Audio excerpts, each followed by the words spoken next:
Ghost of Harrenhal. My name's Simon. And I'm Mackelly. Thank you for joining us for episode 150 of our chapter-by-chapter book review of A Song of Ice and Fire by George Martin. Today we'll be discussing chapter 6 of A Storm of Swords, that's Sansa 1. And as always, for the 150th time, we're going to chat about the chapter and try not to spoil any future plot points for you. And hopefully we're going to provide you some entertainment along the way. We'll summarise what happened, discuss our thoughts on it, provide some useful background, compare it to the television show, indulge in a little pedantry, and cover some relevant news and listener correspondence. Be sure to check out the show notes. They'll be particularly handy if you're not reading along with us. How are you, Mackelly? I am doing just fine. 150 episodes. I know. Congratulations. Yeah. I mean, that's like 148 episodes you've produced. Hey, you did a good job last week. You covered all the bases. It's ropey. When I'm doing it, it is ropey. I mean, I'm imagining it sort of like, what's the Greek mythology where they fly to Icarus? Yes. Yeah, flies too close to the sun. The podcast, when I produce it, is like his wings. It's just held together with wax and prayers. Well, it's much appreciated that you handled it. You handled everything this past weekend because I was on the wagon train. I was leading my oxen on the wagon train from moving Ethan in, and I will say the wagon train did arrive safely in Charlotte, and we got them all moved in. It wasn't without mishaps, of course. Stacy bought him a bed frame. He took, he went shopping in our house, and he took the queen mattress out of our spare room, but not the frame, just the queen mattress. So Stacy bought him a new bed frame off Amazon, and the package came to our house like a day or two before we left, and it was a bit beleaguered. The box itself was it had tape in places it wasn't supposed to have tape, I'm pretty sure. Like one of my podcasts, right? Yes. But didn't bother opening it because we were about to transport it. So why would we do that? So we get it to his apartment, and I go into his bedroom to start setting it up, and that's kind of one of my handier things is putting stuff together. I'm pretty crafty at that. So I opened the box, which required much tape cutting. And it is a box of strewn things.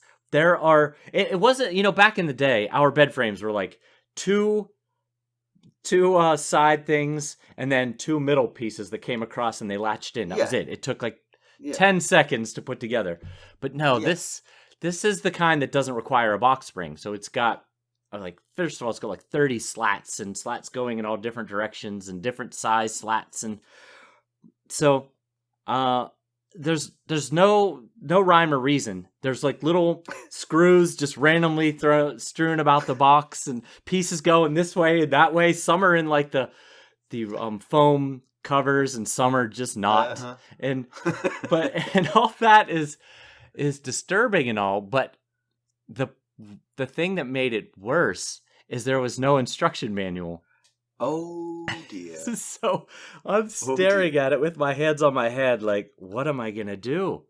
The 5-piece metal frame. I need an instruction manual for that. So I sat there for a while. Actually, we made an IKEA run. I was like, if I find a bed frame at IKEA that I like better, we're buying that one. But, we'd invested a not insignificant amount of money in this bed frame. So I was like, all right, I'm going to figure this out. So I was like, how hard could it be? I'm just going to start putting pieces together and see how it goes. Yeah. So I do. It's like a jigsaw where all the pieces are the same. Yes, exactly. So I start jigsawing it together, and I'm making progress. The biggest problem is there are A through F screws. Like the screws. Some of the screws. No idea which ones to use. Yeah. And they're all labeled in these little packages that only have some of them, because some are just strewn about. But some are in packages labeled A through F. And I don't know which ones go where, so I'm just trying to use common sense. Like the long ones go through long halls, and Makes sense. And I get to the part where I don't know if I was building it in the right order or not, but I get the whole bed frame built, and the headboard has 6 vertical slats. Okay. And I have 6 screws, all of different lengths. And I was like, I got 6 screws, I got 6 slats. We're making this work.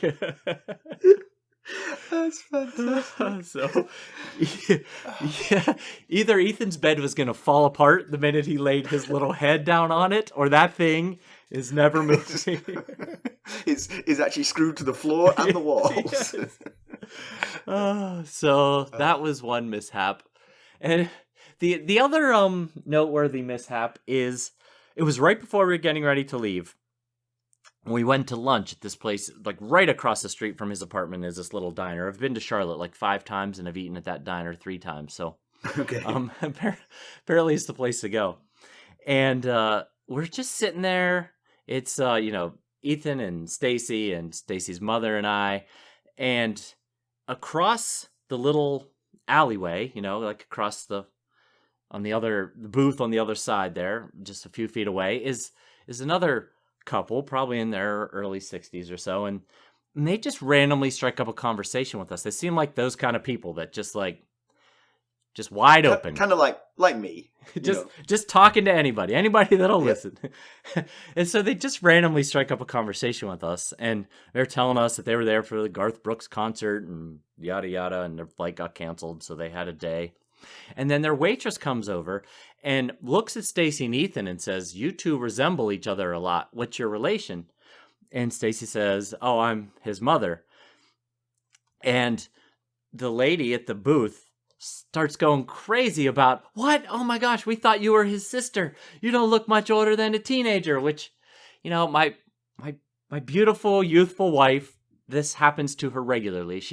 She does not look old enough to have a 22-year-old son. So this is not out of the ordinary. It's kind of the usual reaction when she mentions that Ethan is her son. This part coming up, I will say, is not so usual. Is unique. Yes. The lady looks at Karen and I and says, "Those two are your parents. I know that for sure." To Stacy, insinuating that I am Stacy's father and my mother-in-law is my wife. Simon is speechless with his mouth hung open. I cannot believe that. Yeah, you and me both. I am not going to criticize your wife in any way, shape, or form, but you and her look contemporaries. There's no doubt about it. Well, yeah. You have a youthful look too. Oh, I appreciate that. That is crazy. That's madness. That reminds me of the Brian Regan bit that we like, where he asks the lady if she's pregnant, and, and halfway through he realizes he shouldn't be saying it and gets louder. "When's that baby due?" Oh man, yeah, it's kind of how I felt. I kind of felt like Ouch. the not pregnant lady being asked if she's pregnant. I'm sorry that happened, Mackelly. Oh well. Well, I will say, Karen, my mother-in-law, that's quite the feather in her cap that she. We are 21 years age difference. Oh man, I tell you. All right. Oh, we did work together this week. It was very strange. We did. And what did you learn from working with me this week, Mackelly? What was the most important lesson? Always listen to Simon. Is that the answer? Exactly. I was hoping that's what you were going to say. Never trust anybody else. I know the true, and everybody else is wrong. Do you know how much effort Jillian and I went through to get to where we were for you to say, "Oh, you could have just asked me. I knew this information all along." Well, you know what? I think you needed to go through that pain to remember the important lesson. Always if you just come to me straight away, you would perhaps be like, "Any idiot can do this." But no, you come to me. Jillian and I were talking about that the next day, and I was like, "Yeah, but the thing is, he ignores most of my messages because he assumes they're podcast related." Touche. That is a problem. But honestly, I pay attention to Jillian, so just route it through her. Yeah, right, good plan. All right, we've got to get down to business. How did we leave Sansa Stark? Last we saw of Sansa, she was being both terrorised by and asked to flee with Sandor Clegane in her chambers during the Battle of the Blackwater, expecting Stannis' army to storm the city. Bringing with him rescue or more misery? Hard to know. Only to learn the next morning from Sir Dontas Hollard that the Lannisters had prevailed and she was basically back to square one. Mackelly, why don't we give the summary of this one? You know, this summary is quite special, is it not? It's one of my favourite summaries ever. This summary was handcrafted from the mind of our Buy Me a Coffee Royal Kingsguard member, Genevieve.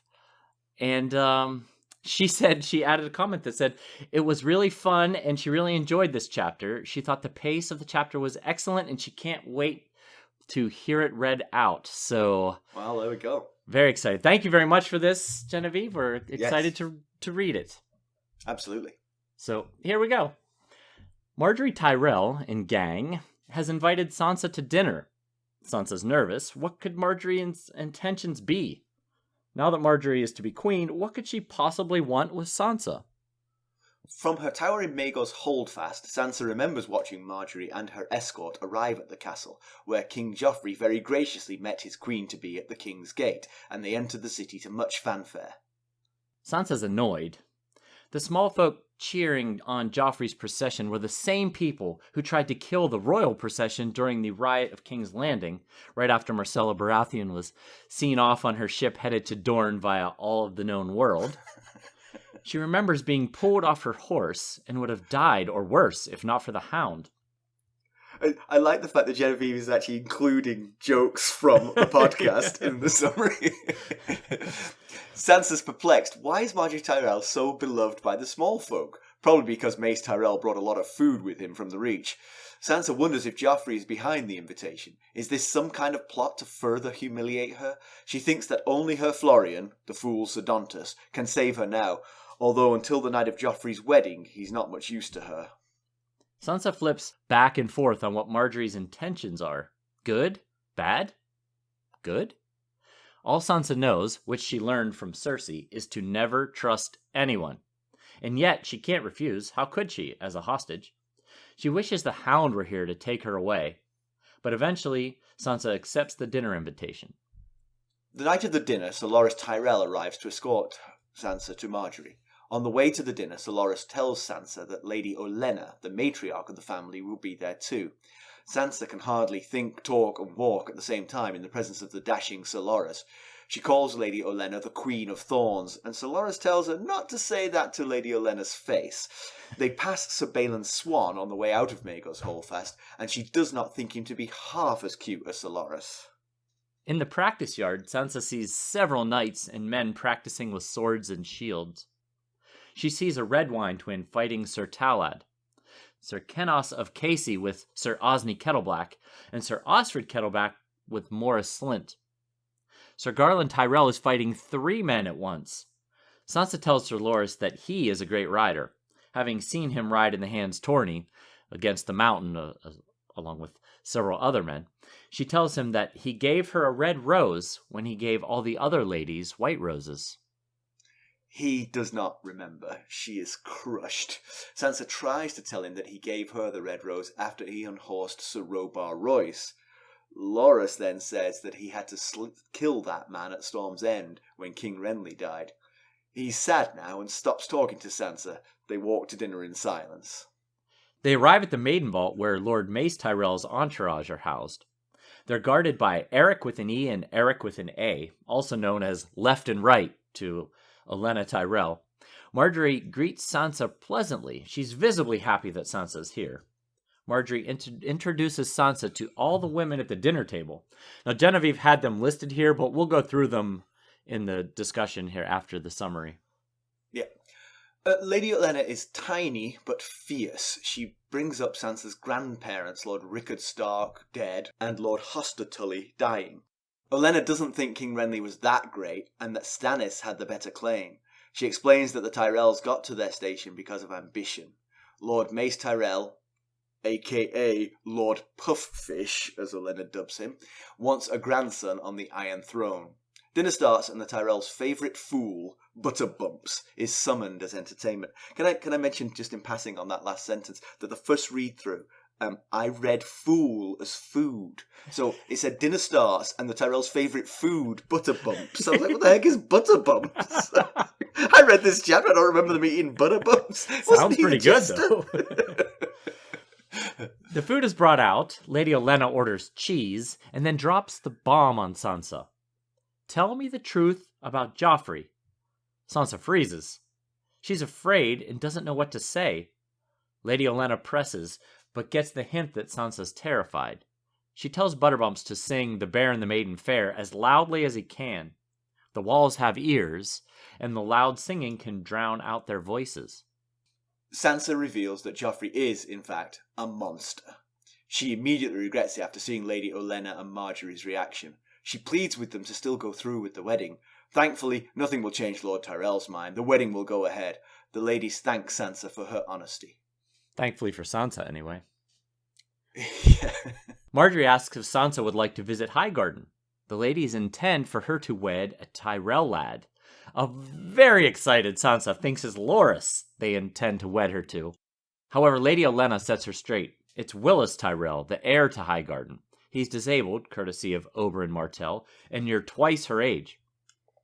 They promise Sansa they'll take her to Highgarden once Margaery is wed.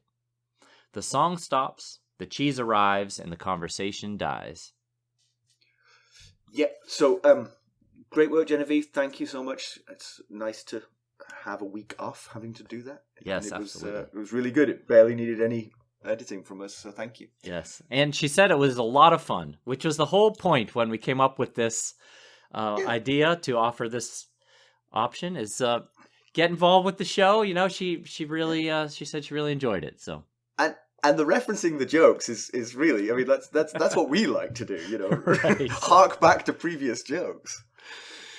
Yeah, and it's a great chapter too. She's right to pick this one. It's first and foremost the introduction of Lady Olenna, who is just a terrific character. I mean, you get it in this chapter how she is just, how the Queen of Thorns is a great name for her because she's so prickly and right. sort of and feisty. Yes. Yeah, it is. Following closely on the heels of Tyrion 1, which is another really information-packed chapter. This chapter has so much going on in it, I'm afraid we won't cover all the details because there's just so many moving parts in this chapter, but we're going to do the best we can. At some point, you need to read the book, really. I mean, you don't have to. I mean, we're here for you, but, you know, if you really want to enjoy everything of this, definitely read this one. Right. But yeah, like you said, Olenna's great. I mean, she speaks her mind so freely when nearly everyone else does the King's Landing doublespeak that frustrated Ned so much. But she just tells what's on her mind, at least in this situation. Maybe she'd be a little bit... Is this the first time that Margaery's been... Is this her first appearance in the books? She was at Bitterbridge when Kat got there and met Renly, but she didn't have much of a role. Yeah. I think she might have said a sentence or two. Yeah, you get a little bit of her character as well. I mean, obviously she's sort of a background character, really, to Lady Olenna, but you can hear from her sort of like a sharpness. She's not a dummy, right? And she's also very fond of Olenna. She, you know, but also sort of like scolds her for some of her excesses as well. So you get a little bit of Margaery from this. And to think, I mean, I think she's only 16, right, Margaery? So yeah, I think you're right. She's got a little bit of something, and in particular, to hear what she hears from Sansa in this, and to still be sort of like willing to go through with this, shows us kind of like a calculating maturity that Sansa is a long way from, I think. Jumping to the end of the chapter, of course. Right. So, you know, the chapter starts with Sansa watching the procession come in, Margaery and Olenna and the rest of the Tyrell women and their handmaidens. And, you know, there's certainly some mixed feelings for Sansa. She on one hand, her hopeful salvation is arriving from, you know, relieving her hopefully from the cruelty of Joff. But on the other hand, she can't help but reflect on her own treatment from these same small folk and wondering why it couldn't have been that way for her. Yeah, I mean, a lot of this is purely timing. I mean, it's nothing to do with the personality or the family name of Sansa and Margaery. Right. It's simply when they were there. I mean, Sansa was trotting through the starving city on her pretty horse, you know. Right. Yes. Margaery is coming when the battle's been won and food is flowing back into the city. You know, they're much more going to be receptive to the high and mighty when that's happening. So Absolutely. I think if Sansa were I, she would sort of reassure herself it's nothing personal. Oh yes, right. Yeah, you're right. It comes down to positive public relations, bringing in all that food, which, in the name of Margaery Tyrell, nonetheless. And right. Sansa was here during the worst of times, and her father was dubbed a traitor and executed while she's been in the city. So, yeah. You know. Yeah. Although, I mean, it's interesting you mentioned Ned at that point, because obviously when the mob attacked Sansa and the royal party, it was just a mob, not really thinking about it. But I wonder if Mackelly's PR firm in King's Landing, if it were to do some market research, give these people a plate of food and ask them some questions, that they might actually have some sympathy for Sansa, because at that moment, at the moment when the riot happened, they were starving, and Ned's death was quite recent at that time. And I wonder if they're pointing the finger at the Lannisters and feel some sympathy for Sansa, saying things were better when we had Ned in charge. Now that King Joffrey's in charge, things are going to hell in a handbasket. Oh, yeah. That's a good point. That is, yeah. I do think, actually, your PR campaign for PR is really our second Westerosi business opportunity. It is. We have to diversify, you know? Exactly. There's only so much brown clothes you can sell. Haberdashery and PR consultancy. Well, we see Sansa wise up from the time she arrived at King's Landing to now, because she's wondering what angle Margaery is playing with this dinner invitation, which is probably not something she would have thought of when she first arrived at King's Landing. And, she even has the thought, one thing she's learned about King's Landing and the court of Joffrey Baratheon is mistrust. That's not a direct quote, but it's something along those lines. Yeah, I do wonder if this is really wisdom, or if it's simply she's now always afraid, and so just everything makes her afraid now. Yes. I mean, she's certainly right in saying the thing she's learned is mistrust, but you do notice by the end of this chapter, just because Lady Olenna and Margaery are nice to her, she spills the beans. True. Yeah. So that wisdom isn't sort of ingrained yet. If she can get over the sort of fear, then she's back to being a blabbermouth, and it's a good, that's actually, yeah, that's a good point. Yeah, she does just out with it, like she did when she outed Ned and his plan to get Sansa and Arya out of town. Right. She wouldn't do that again. Right. She's learned that lesson. But again, an outsider comes in and treats her with kindness and respect, and she's just clinging to it like a drowning person, Yeah, and she went. One of the thoughts she had at this part in the chapter, when she was wondering what this dinner was all about, was, is this being set up by Joffrey? Am I about to be humiliated here? So that's quite a departure from that thought. She had that fear going in, but then just decided it's not a trap. They're too nice. Yes, right. And of course, we see by the end of the chapter that there clearly was an agenda. The agenda was to get information about Joffrey and to put this wedding to Willis Tyrell plan in motion. Yeah. Yeah. And it seems that, so it's interesting that there's a skip generation here, because obviously Margaery's parents are missing. Mace Tyrell is clearly on the outs for Olenna. She doesn't trust him. She thinks he's an oaf. And a puff fish. A puff fish, yes. But the wife, the mother of Margaery, is Allery. Is that right? Allery? Yeah, that's how. She's not involved in this, but she's present, but she's not involved in this conversation. So clearly they're sort of, these machinations are just the grandmother and grandchild. Yeah, or else she is a significantly better spy than the other three, and she's like, watch, this is how it's done. I'm going to pretend I'm not paying any attention. Right.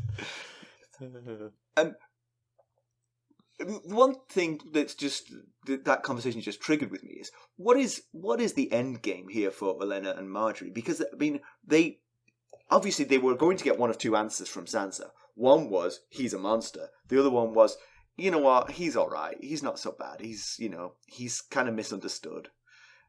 Yeah. But what was their end game? Because obviously, if it was the latter of those two things, they'd be delighted. They'd be like, oh, good, Margaery's marrying him.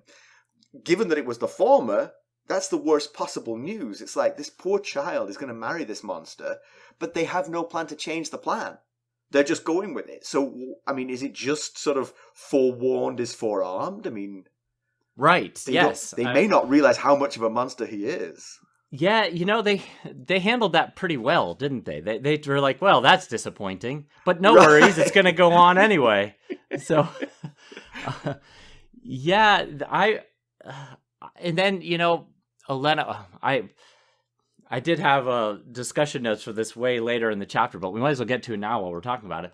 You know, Olenna says, oh, no worries, when Sansa says, please don't cancel the wedding, they'll know it was me, meaning the Lannisters will know it was her. And she says, oh, don't worry about it. Mace won't be persuaded out of this. This is going to happen. Right. And I thought, really? Like, you know, he's just going to push his daughter into this situation? We don't know Mace. We've not met him yet, but...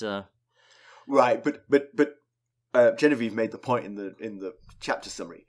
His driving force is ambition, and he wants a grandchild on the Iron Throne. Yes. And so he's willing to sacrifice Margaery for that, you know, clearly. And also, you know, that is very true, yes. But also, this is coming from what could be easily described as a spurned lover. You know? Right, but I mean, given how Sansa tries to not spill these beans... Oh, yes. When she does, you would tend to believe the later statements. I agree, and I think Olenna and Margaery do, but I don't think the powers that be, like Mace, would enough in a retelling of the story to cause him to change plans. Absolutely. But then it does beg the question: what were they hoping for? What were they hoping to get from this? Right. I mean, it just feels like, if I were Margaery now, I'd be going to sleep at night much the way Sansa Stark has been doing. Like, oh my god. Right. Yes. She weathers this like a champ. She's like, yeah, okay. Well. Anyway.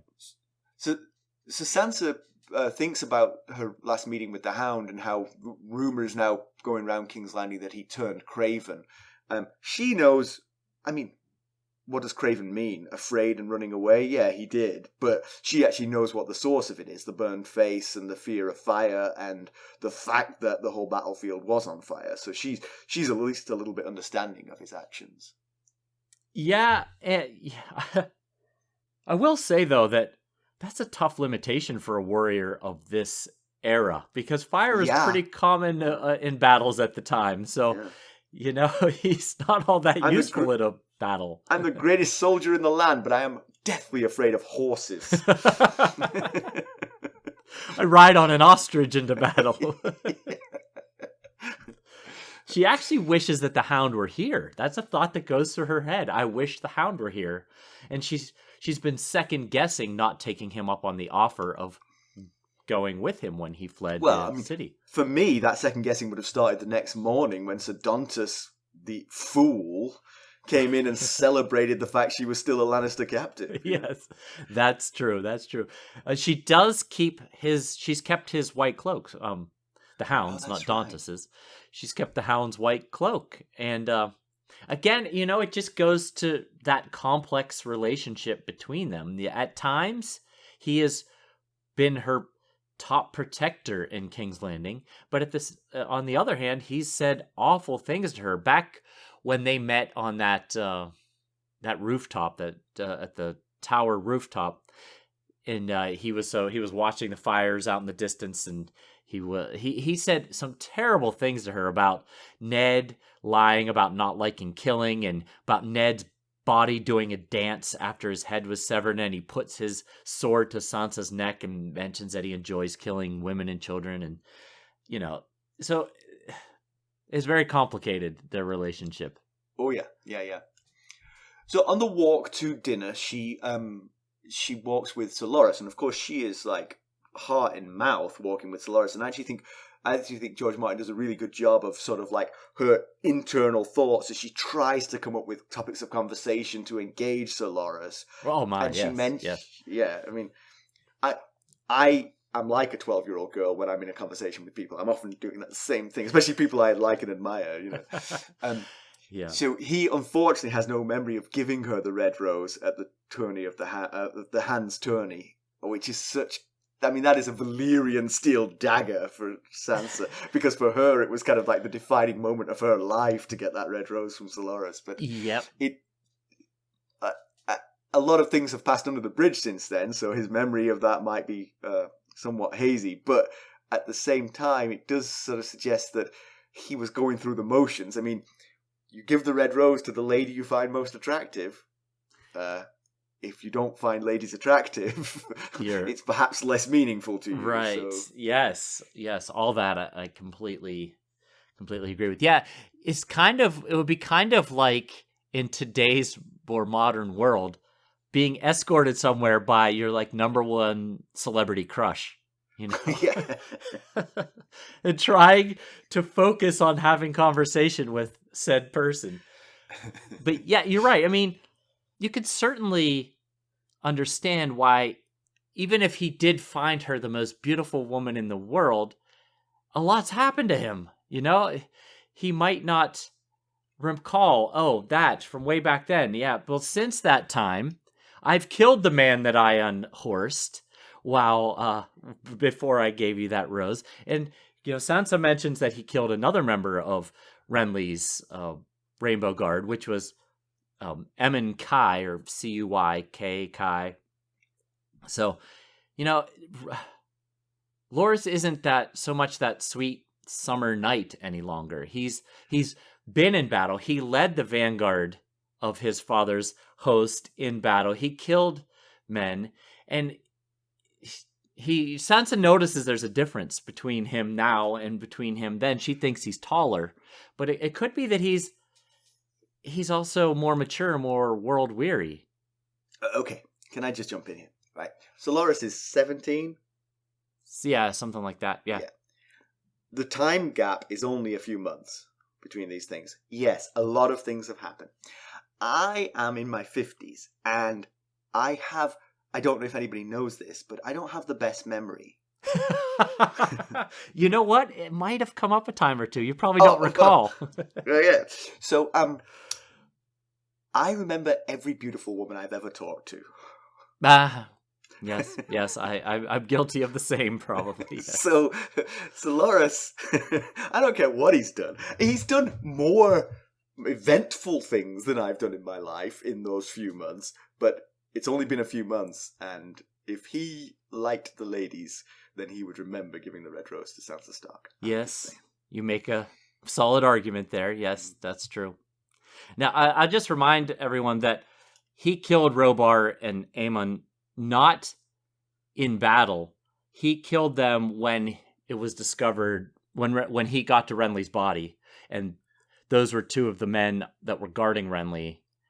When it happened, he killed them out of a fit of rage, basically. And you remember Robar, he let Cat and Brienne go because he believed Cat's shadow assassin story. Aemon did try to fight Brienne and got knocked in the head by Cat with a pot or something like that. So, but that's interesting.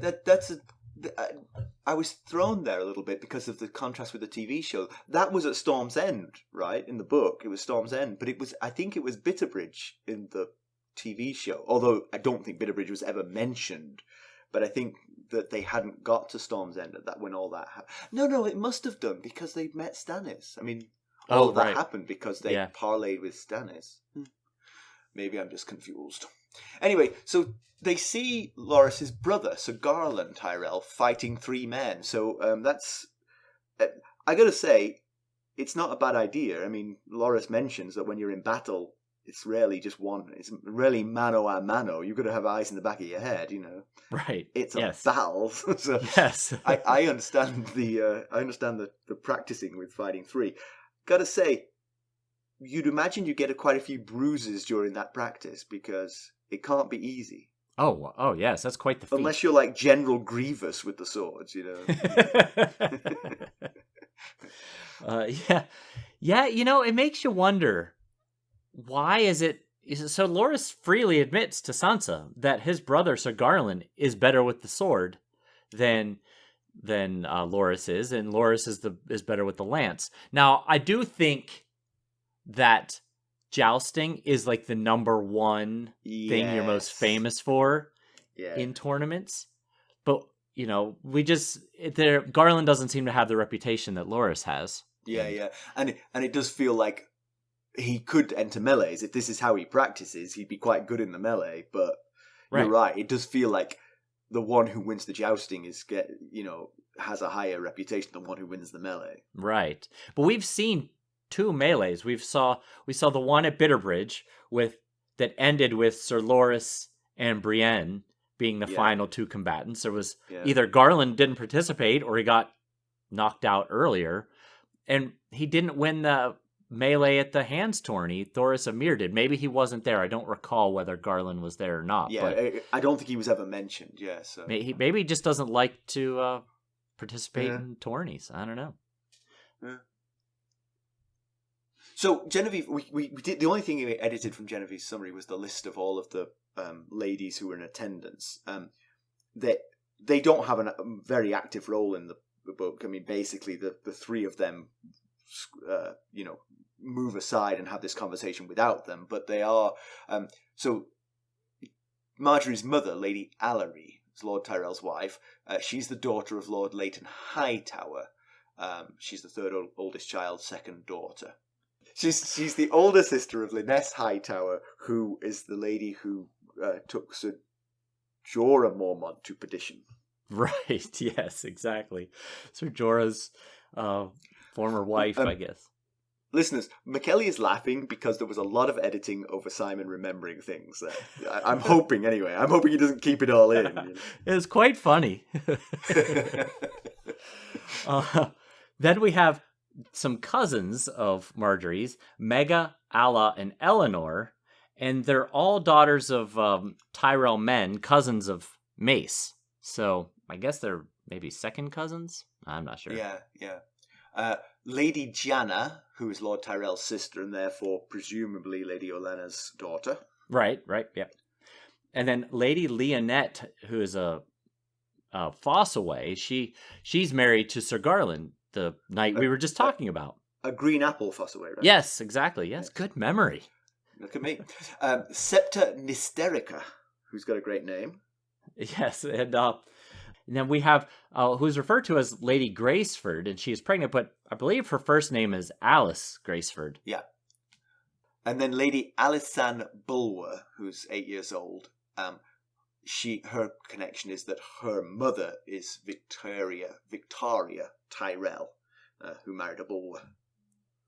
Then we have Meredith, or as Sansa's supposed to call her, Mary Crane, and I'm not sure exactly what her connection is, other than that the Cranes are bannermen to the Tyrells. Well, I mean, but the large families have ladies in waiting and sort of regular, hangers-on. Yes, that's surprising. It's very possibly. There could be a little more than meets the eye here, because Parman Crane, Parman the Purple from Renly's Rainbow Guard, defected to Stannis after Renly's death. Ooh. And then he was sent to Bitterbridge as part of the party to collect the rest of Renly's army, which I think was a Davos 2 detail. Now, I don't think this is a spoiler, but in the Storm of Swords appendix, so this is freely available in the Storm of Swords appendix, Parman was arrested by Loras. Cooler heads prevailed. He was not killed like the other two members of the Rainbow Guard, and is currently imprisoned in Highgarden. Huh? So maybe Mary is in Margaery's entourage to keep the Cranes loyal going forward, a la the Red Wine twins in King's Landing. Or, like you said, maybe this has nothing to do with anything, and she's just a member of her entourage, a friend of Margaery's. Yeah. Lady Taena Merryweather of Mere. She's married to Orton Merryweather. And then, of course, the matriarch of the family, the Queen of Thorns, Lady Olenna, widow to the late Luther Tyrell, Lord of Highgarden. She was a Redwyne before she married Luther, and she's the aunt of Paxter Redwyne. Okay, good to know. So yeah, as we said, Lady Olenna is just an awesome character. She's no nonsense. She's too old to care who she offends, and it's interesting you wrote in the notes here, she gets what she wants, but not sure she does, because I think her son's driving force is ambition. He wants a grandchild on the Iron Throne. Her driving force here seems to be concern for her granddaughter. And that's she's not going to get what she wants. Yes. Right? She got the cheese she wanted. Yes, you're absolutely right. In some ways, I guess she could be the matriarch, but still be overruled by her son. But, usually the patriarch or the matriarch is the one who runs the family. And in this case, she seems to have a lot of good ideas, or what she thinks are good ideas, that get overruled by her oaf son. Yeah. I think it's more common when you've got a situation like that. I mean, Cersei and Joffrey is another example where you've got a widowed queen with, or lady with a son who's taken over, is that she has a lot of authority, but it can get trumped, it can be overruled by... Right. And yes. I think that probably is going to happen to Cersei more and more. For instance, Ned Stark beheading. Yeah, and speaking of Ned, we'd have a similar situation with Cat and King Robb. Right. Although there, the matriarch got what she wanted in some ways. That's true. Yeah, so Olenna sets some what appears to be early groundwork for trust with Sansa. She brings up her grandfathers. She mentions she knew she knew Lord Rickard before he died, and she knows Hoster Tully, and she expresses sympathies for all of her losses. Maybe just letting Sansa know, hey, I'm a person who's sympathizing with you. You can trust me. Yeah. One thing, I know this is going to come up later on in our discussion, but it strikes me as odd that they left the carrot of, would you like to marry one of our sons and become the Lady of Highgarden, to the end of this conversation. Yeah. It feels like that might have been the way to Sansa's good graces. Yeah, sure, mentioning the grandparents, knowing her grandfathers is one thing, and having respect for them, that's one thing. But if you say, we have a way for you to get out of this mess, and it would lead to you being the lady of one of the biggest houses in the land, and having a very comfortable and enjoyable life. Right. Oh, and could you tell us what Joffrey's like? Maybe it's just settled that matter. Right. Maybe it's just too much. Maybe they thought if we do that, it's going to look like we are laying it on too thick. Maybe we have to ask bribing her or something. Right. Yeah. That's true. But by contrast, Lady Olenna does not think very much of Renly. She says that he knew how to dress, smile, and bathe, but she says that his claim to the throne was nothing short of treason. And that's pretty bold words. And she's right, of course. I mean, there's no question about that. Renly was the one claimant to the throne who had no actual right to it. Right. Yes, absolutely. And, that whole, he knew how to dress, smile, and bathe, and somehow got the notion it made him fit to be king. That fits with the things we'd heard from Donald Noy and Maester Cresson. Donald Noy said something to Jon like, Renly was copper, pretty to look at, but not worth much in the end. And Cresson thinking to himself about like a little boy with black hair who was still playing games. Look at me, I'm king. Yeah. That fits. He wanted to be king, but he didn't have any claim to it, and he didn't necessarily know how to be king or build of the things that good kings are made from. Yeah. So, on the treason thing, I mean, Olenna says she wanted the Tyrells to have nothing to do with that situation, and she was overruled by her oaf son, Mace. And clearly, they've tipped the balance of power in this. I mean, the Battle of the Blackwater would have gone to Stannis were it not for the arrival of Tywin's army, supplemented by the Tyrells. Right. Without that, I think, it certainly would have been a closer run thing. Yes, absolutely. We don't know exactly what the breakdown, but we do know that the Reach and what was left of Renly's army was fairly sizable as far as the population of the army. And we also know that because of this Renly's ghost character, a lot of Renly's men who went to Stannis' side came back, which increased the size of their army. So, she says once my oaf son put the crown on Renly's head, we were in the pudding up to our eyeballs or something like that. Right. I do wonder, though, when Renly died, they could have just washed their hands of it and say, yep, we're out. You guys finish it yourselves. The problem there is that so you go back to Highgarden and you sit there and you farm your land and you count your money and you enjoy the sunshine. When the battle is over, whoever sits on the Iron Throne is going to be like, now, where were the Tyrells again? Oh, that's right. They supported Renly's claim. That is a good point. They did take a side. And that whoever wins. Now, the Lannisters won, they might be more willing to forgive. I don't know that Stannis would be quite as forgiving, especially since his wife is a Florent, which we'll talk about in a bit what that means. But anyway. Olenna points out how Joffrey calls himself a Baratheon, but he looks so Lannister, which goes to she's obviously read Stannis' letter and has put some faith in it. Well, of course, I mean, to a certain extent, when the Tyrells agreed to Renly's claim, they were accepting the truth of that letter. Now they've flip-flopped, but yes, the thought must always be in the Lannisters' minds that these people, anyone who sided with any Baratheon, must have had some belief that the letters were true. Oh yeah, that makes sense. That adds up.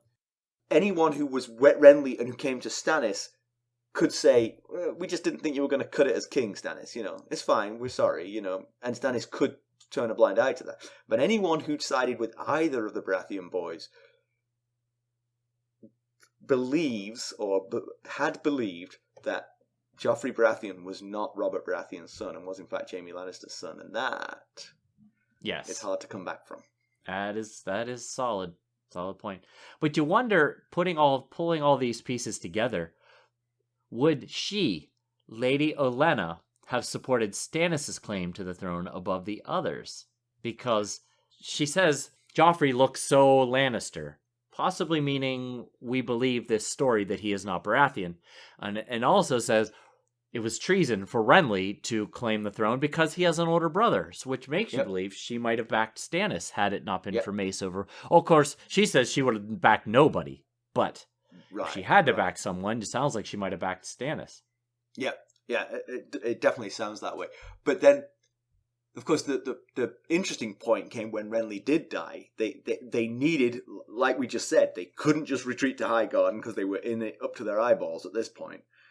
But they didn't go to Stannis, and I think if Olenna had been in charge, they would have gone to Stannis there. They probably would have been with Stannis to begin with.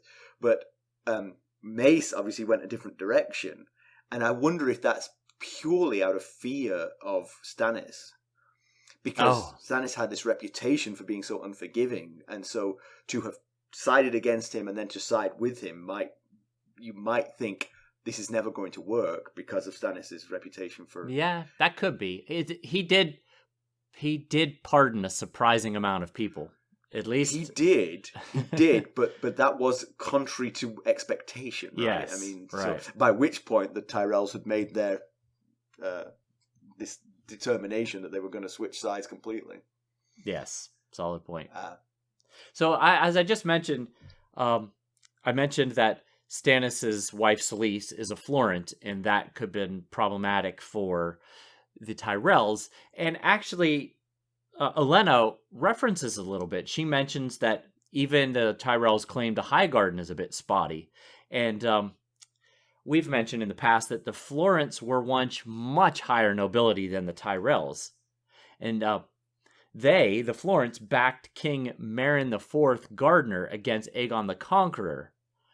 But after the Field of Fire, where Aegon and his sister wives just laid waste to everybody on their dragons, the Tyrells were up-jumped to Lord Paramounts of the Reach and given Highgarden, flipping over top of the Florents. So we had conjectured previously in Stannis chapters that maybe the Tyrells didn't back Stannis because there's too much Florent influence in Stannis's party.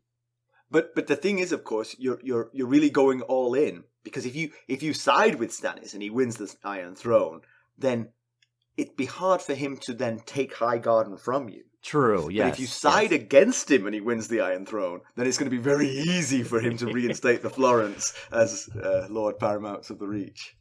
You get a very solid point. Yes, I see where you're coming from there. Yeah. But Olenna also mentions that the realm is better off if all the kings put their swords down and listen to their mothers. I think that's a universal truth. Well, we know one king's been listening to his mother, King Robb Stark, first of his name. But, and until recently, he's been winning. So it's been working. But, now things have gotten a bit wobbly because he didn't listen to his mother and he sent Theon to Pike, which went very much against what Cat advised him to do. And it didn't work out. So the moral of that story is always listen to Simon and your mother. So the Tyrell ladies tell Sansa that they'd heard some troubling tales about Joffrey, and of course Sansa hesitates at this point. But they've convinced her. They've won her over with their kindness and their lemon cakes, and she goes for it. Sansa mentions her. I think Olenna says that if she tells the truth, no harm will come. And she says, well, my father told the truth and he got beheaded for it. Right. So that's a reasonable riposte. Yeah. And, Olenna, she responds that Ned did have that reputation for always telling the truth, but yet they named him a traitor and beheaded him. So once again, she's kind of coming to Sansa's side and saying, feeling sympathy for her, which probably helps Sansa make this decision to, I'm just going to spill the beans here. And it probably felt good, I'm sure, finally getting a chance to say these things that she's been thinking for so long and having to keep under lock and key. It had to, I'm sure it was terrifying on one hand, but on the other hand, felt probably quite good. Yeah. So, she tells them of Joffrey offering the mercy to Ned and then beheading him and taking her to see the head on the spike for that extra thing. Having Lady killed, which they probably didn't even understand what she was talking about, but she was outpouring at this point. So, but the Kingsguard beatings, that's one that would resonate because none of the other things would feel like they really apply. I don't have a direwolf, probably not going to behead my father, but the Kingsguard's doing the beatings on his behalf. That's troubling for someone about to marry into the family. Absolutely. And then the big stretch, all of this is just cathartic outpouring but she says, and Cersei's just as bad. That's the one. We didn't actually ask about her, but thanks for that little tidbit. Yeah, I will say it certainly felt good as a reader to finally see Joff and Cersei be outed to important, powerful allies here. It'd be funny if in the TV show if she starts and then it sort of like cuts away and then comes back and she's still going, with the list of crimes. Right. Be like SpongeBob, like 2 hours later. It's later. So, of course, all of this is terrible news for Sansa if this gets out. But, again, I always think that Sansa worries too much about what people think. When she's repeatedly told the Hound that she loves Joffrey and and it's like, he knows. Right. It doesn't make any difference. You might as well just tell him, And Yeah. the same here. I mean, yeah, the Lannisters will be annoyed she said it, but it doesn't matter. Yeah, I guess so. I hope so. I'm sure she would face some sort of repercussion, though. I would think. Right, just because they like repercussions against her. Yes, yes. You ate lemon cakes. So, Olenna starts it by saying something like, "We've heard rumors of Joffrey," and Littlefinger was the Lannister rep in the negotiations with the Tyrells. So was it him that spilled the beans on Joffrey and his behavior? I love this idea. Now, I will say, on the one hand, I think you're really reaching, because how could they not hear rumors of Joffrey being a monster? Everybody knows. I mean, like, their servants would have interacted with Lannister servants, and somebody there is going to have said, stay away from him. He's horrible. Yes, that's very possible. But on the other hand, I love this thought that Baelish is out there planting more seeds of dissent within the big houses. We certainly saw him pit Lannister and Stark against one another. Right. With the dagger, the cat's paw dagger. Is he doing the same thing here? Right. And if you think about it, you could argue that from his perspective, that has worked out perfectly. Because yes. He was on the small council, he was already fairly big, but now he's Lord of Harrenhal. Now, could he let the kingdom calm down and get back to sort of an equilibrium? Sure, he could. But you know what? The last time he created chaos, he elevated himself a huge leap. Who knows what he could do with the next round of chaos? So let's start planting those seeds too. Yeah, I mean, I love this idea. Yeah, I will say, though, it is very much conjecture. We talk about Littlefinger as if he is, the world's biggest planter of dissension seeds, but we don't know. He's almost never on screen. I mean, he's almost, he's not a POV character. Yep. And so a lot of it is just inference from the things that happen, like this. But again, there is a more benign explanation, which is they just heard it. Yeah, that's very true. That is the benign option. There is their great house in the realm, and they've gotten the news that Joffrey's problematic, to put it mildly. And also, I mean, the child of incest. I mean, I'm sure even in those days it was known that those could be. I mean, someone at least has said that the gods flip a coin when a Targaryen was born, and that's because of the incest. It wasn't because of the name, And if Joffrey is believed to be a child of incest, then the gods tossed a coin. Yep. So once they get that unpleasantness out of the way and handle it surprisingly well, that's disappointing. Then they start the second half of the plot, which is the marriage between not Loras, that's what Sansa thinks it's going to be Loras, between Willis and Sansa. And Margaery starts it by painting this utopian picture of Highgarden that, as Sansa thinks in her head, it basically mirrors what she always dreamed King's Landing might be, what she had hoped that King's Landing might be, which couldn't have been further from the truth. And, this feels a bit like a sales pitch to get her on board.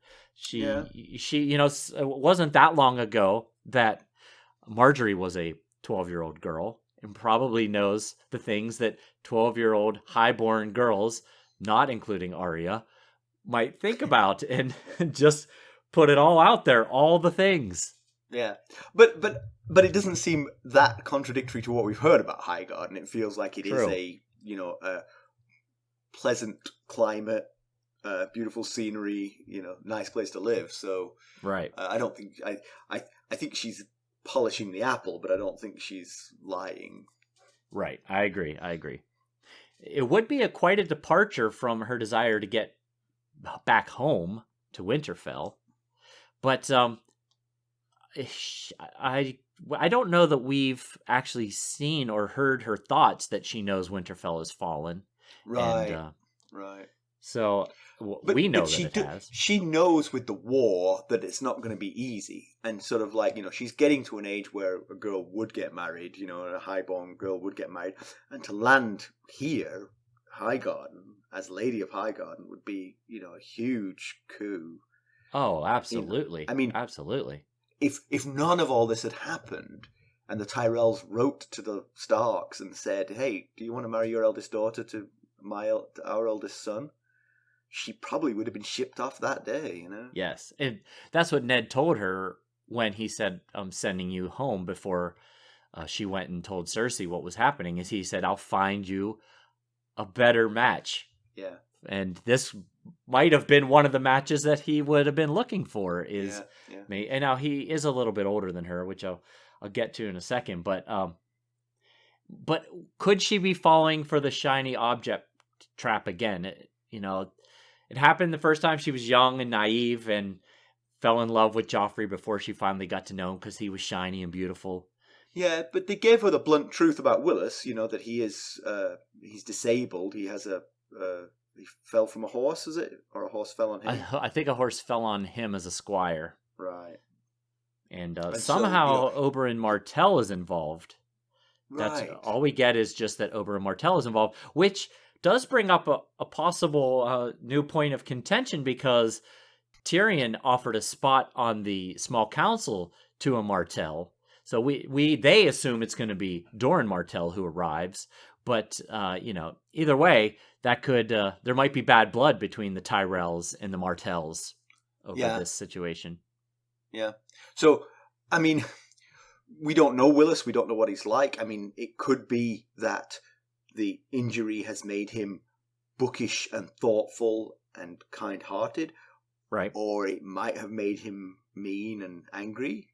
Yeah, sure. Certainly, it'd be a risk, but I mean, there's a lot of compensating factors to this. So, I mean, I think if I was Sansa, I would definitely gravitate towards this plan, regardless of the injury. Yes, right. So there's 3 plans we've now heard of to extricate Sansa from this situation. It's the Dantas Hollard plan, the Hound offer, and now the marry Willis Tyrell. Now, I will say, they kind of gloss over this fact that the Willis is a bit old for you part. Now, I think Sansa's around 12. I mean, she could have had her birthday, but I believe she is 12. Willis is somewhere between age 23 and 26, according to a Wiki of Ice and Fire.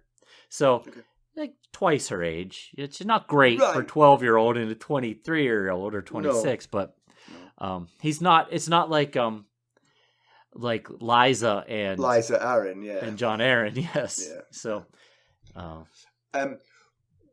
anyways, yeah. So there's those 3 options, and of the 3, this one seems like it's put together by the most reputable, capable, competent of the options. Yeah. And it ends with her being the Lady of Highgarden, which is not something to shake a stick at. Yep, exactly, yeah. I do wonder about the strategic aspect of it, though, because it is interesting, because obviously the Lannisters are very much at war with the Starks right now. And for the Tyrells to invite a Stark into their home, is that a poke in the eye to the Lannisters? Is it to try to sort of strong-arm the Lannisters into making peace with the Starks? Right, yes. It even made me wonder, could this have been the letter? You remember when Tyrion came and visited Tywin, he mentioned he was writing important letters, and he said some wars are won with sword and shield, and some are won with pen and raven, or whatever, pen and paper, or something like that. Could they have been working on this as a means? You marry Sansa to Willis Tyrell, and then you tell Robb, Sansa, your sister, is now married into the Tyrell family. The Tyrell family is now married into the Lannister family. Let's put all this fighting aside. The thing is, though, that doesn't feel very Lannister. I mean, it doesn't. There's the tale of the Rains of Castamere, who crossed the Lannisters at some point. I don't know if this is a spoiler, if this comes up later, but it happened in the past. Yes. It happened in the past, so I think we can talk about it. they were destroyed root and branch. I mean, they were obliterated off the face of the earth. It feels like, I don't even remember what the Rains did, but the Starks have done more. And for them to bury the hatchet this way would be sort of a contrary to the Lannisters. So I wonder if it's the Tyrells trying to say, hey, the Starks are a noble house. They need to be preserved. They can't be ended by this. Maybe we ask them to bend the knee, but one way to make the Starks seem indispensable is to make their daughter the Lady of Highgarden, because then if you destroy the Starks, you'd have to turn on the Tyrells to destroy this Stark, you know? Yes, that's a good point. Yeah, because, it's a logical question, because what do the Tyrells get out of this marriage otherwise? Why are they going through it? Are they just feeling pity on Sansa, or like, altruistic? Oh, I know, we can help her by marrying her off to Willis. Or is there more to be gained from this? Yeah. I mean, it does remove this, it does remove from King's Landing this former betrothal of the king. Right. So just to, maybe sort of like turn a new page. So that's one thing. I think the other thing is what we were talking about with the Florence claim to Highgarden. This is a bid for continuity in the realm. The Starks have the North. The Tyrells have Highgarden. The Lannisters, the Baratheons have the Iron Throne. That works for the Tyrells because turmoil in the realm puts that question of, hey, maybe the Florence could get Highgarden back on the table, sort of. Good point. Yeah. Maintaining the big houses in their ancestral homes feels like something they would care about. Yep, that makes sense. Background? Do you have some background for us? You know what? You know how a lot of times I say it was really tough to find background in a chapter? There's like 6 chapters worth here. Yes. There is enough. Honestly, there's enough to do an entire background episode out of the things that came out of Olenna Tyrell's mouth and the thoughts of Sansa. But because background gets tougher the further we get into the story, I kind of had to be choosy. So my original plan was to do a background on the Maidenvault, which is where this scene is held. It's where the Tyrells are staying. But there's time for that later. So instead, I'm focusing on something that Olenna mentioned about her past. She mentioned that they tried to marry me to a Targaryen once, but I soon put an end to that. Which is quite an interesting statement to make, I thought. So what's the deal with that, right? Well, I'm going to tell you. So Olenna and Prince Daeron Targaryen, the third son of Aegon V, because there's like a million Daeron Targaryens, they were betrothed. There's a few Aegons too. When they were both 9 years old in 237 AC, which, if my rough math makes her around 71, I believe. Olenna claims that she soon put an end to the betrothal. But according to the records at the Citadel, it was Daeron who broke it off. And it wasn't too soon either. She said, I soon put an end to that. The couple was 18 years old when Daeron followed the lead of his older siblings who had also broken off arranged marriages. So that was 9 years of betrothal. Not exactly soon, in my book anyway. However, whereas Daeron's siblings ended their marriage pacts to marry for love, Daeron did not. Instead, he preferred spending his time with his friend Sir Jeremy Norridge, whom he met as a squire at Highgarden. Now, Daeron and Jeremy died side by side when Daeron led an army to squash a rebellion led by 3 men known as the Rat, the Hawk, and the Pig. Aside from inciting a rebellion, the men were also known to have attacked Elora Targaryen at a ball, leading to her taking her life not too long afterward. Now, just a few quick hitters, because there were other things that we've talked about in the past that I couldn't do a full background on. But before I get to those, she also referenced Baratheons having, in her words, queer notions. And I believe she's referring to another Baratheon rebellion against a Targaryen king on the Iron Throne, aside from Robert's Rebellion. We'll surely get to that story, but we must pace ourselves. So some of the other things she mentioned Aerion Brightflame basically as a comely monster, and he is the older brother of King Aegon V. so uncle here to Daeron Targaryen. We've talked about this. He died drinking a cup of wildfire, believing it would transform him into a dragon. He was also the one that had the misguided decision to name his son Maegor, which is not a popular name in the Targaryen book of record. We also meet two guards named Eric with an E and Eric with an A, and they're identical twins, and Olenna can't tell them apart and calls them left and right. And if those names sound familiar, it's because we once did a background on two identical twin brothers of the same name with the last name Cargill. Now, those two were members of the Kingsguard during the reign of King Viserys I Targaryen, and they ended up on opposite sides of the Dance of the Dragons, and they killed each other in a fight to the death.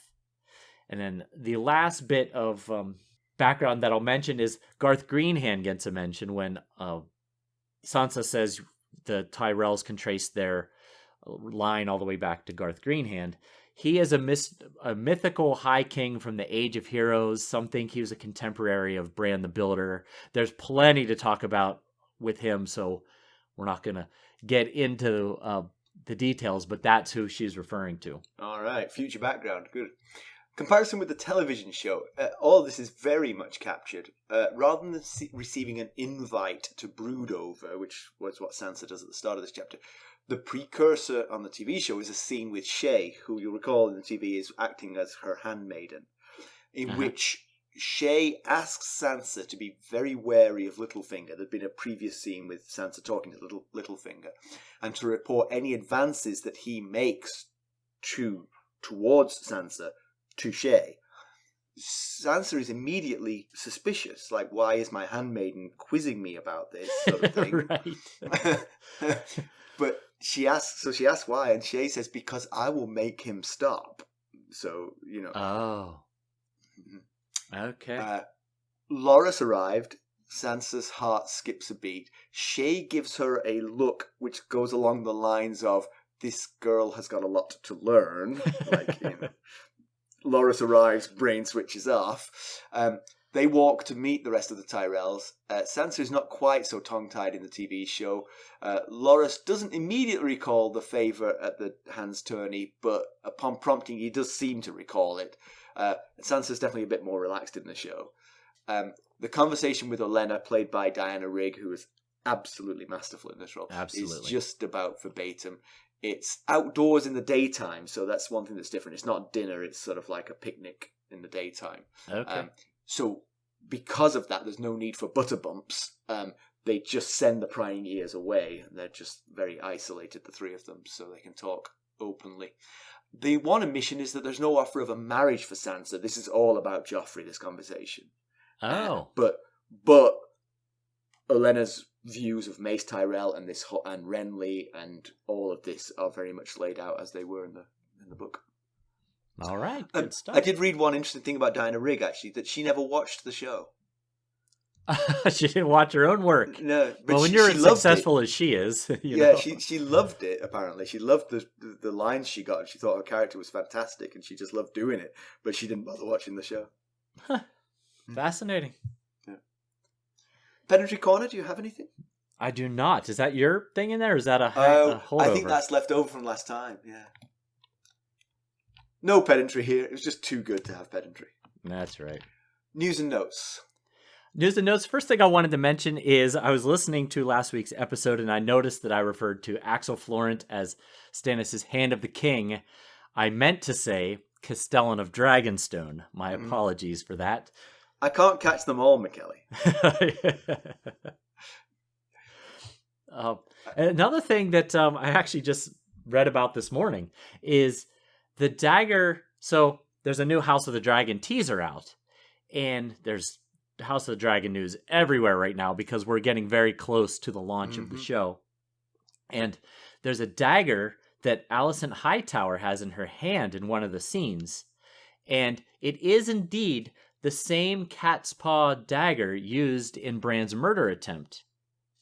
We were initially told in an interview that it's not, but that was a miscommunication because story-wise, it's the same dagger. It's just it not just wasn't the same prop. Right, I see, yeah.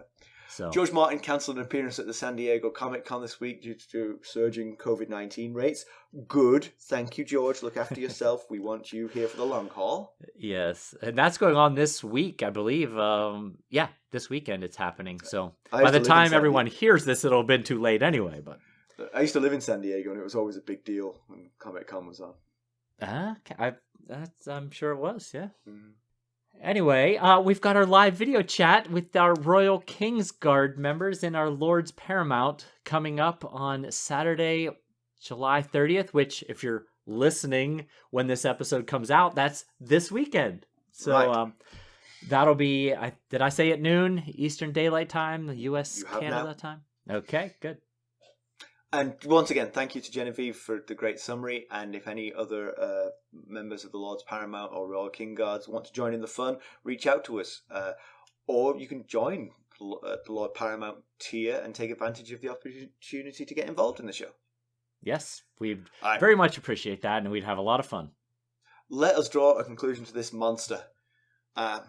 Sansa is missing the Hound and second-guessing whether she should have gone with him. But I think by the end of this chapter, she's probably relieved, actually. Yes. Marrying Willis Tyrell or going off into the wild with the Hound. I'll marry Willis on this one. Yes. She probably is like, yeah, I made the right decision. Decision. Feeling pretty good about it now. Yeah, like I mentioned, she's got multiple options here. This one seems like the most up and up.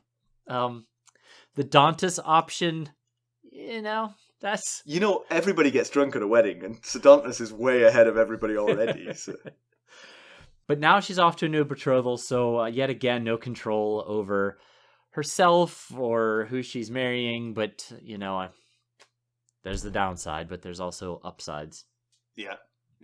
On paper, Willis seems like a good guy. His family speak highly of him, but then Joffrey's family spoke highly of him. Or at least some members of Joffrey's family spoke highly of him. If you found the right one, you would get the truth. Probably, yes. Tyrion might not speak quite so highly. Exactly. Tyrion was the one to talk to. Or Renly. I know Renly wasn't actually a member of his family. Well, I suppose Renly was purportedly a member of his family, but... Right, yes. Not a big fan of his nephew. Yeah. But then, it just begs the question, why are the Tyrells doing this? Yeah. Pity, opportunity to marry into the Starks, and the war, all things that we discussed. Yeah. Olenna's a great new character. It's refreshing to have someone who speaks their mind. I guess when you're 71 in this era, you are past caring. Yes. It's probably a freeing point to reach. Yeah. And what certainly can't be overlooked in this chapter is Sansa totally lets loose on Joff, spilling all the beans. Surely that had to feel good. Was it smart? Was it safe? That's more debatable. Yeah, and will Varys get wind of this? I mean, he has a remarkable way of getting information, but a Bumps was singing loudly, so yes. Maybe nobody heard this. Hopefully. Unless Butterbumps is the spy. Is the spy. You do well to sing loudly and spy on someone at the same time. True, yeah. But hey, he could pull live chickens out of his mouth. Who knows what he's capable of? And like we've mentioned multiple times, they took the news of Joffrey's character pretty well, considering the impending wedding. Yeah. I mean, I'm guessing that they already believed it, and they were just looking for verification. They weren't scared to hear it. They already believed it. They just wanted someone with, an independent person to give them the true. And it was like, okay, that's what we feared. Yeah. That very well could be the case. Yeah. But, then I wondered, what's Brienne going to do when she gets to King's Landing and finds 0 Stark girls? Drag Jaime off after to Highgarden. You're coming with me. Okay. There are 3 ways that you can help us. You can leave us a positive review. We'd appreciate that. You can buy merchandise at ghostofharrenhal.threadless.com. Or you can buy us an arbor gold at buymeacoffee.com/ghostharrenhal. Or become a sustainer at the Lord Paramount or Knight of the Realm level. Any of that would be greatly appreciated. Certainly would. And as always, you can reach us at ghost.harrenhal@gmail.com. You can go out and follow us on Twitter at @ghostharrenhal. We're on Facebook, Instagram, Discord, and YouTube. Thank you for listening. Thanks. Bye. Bye.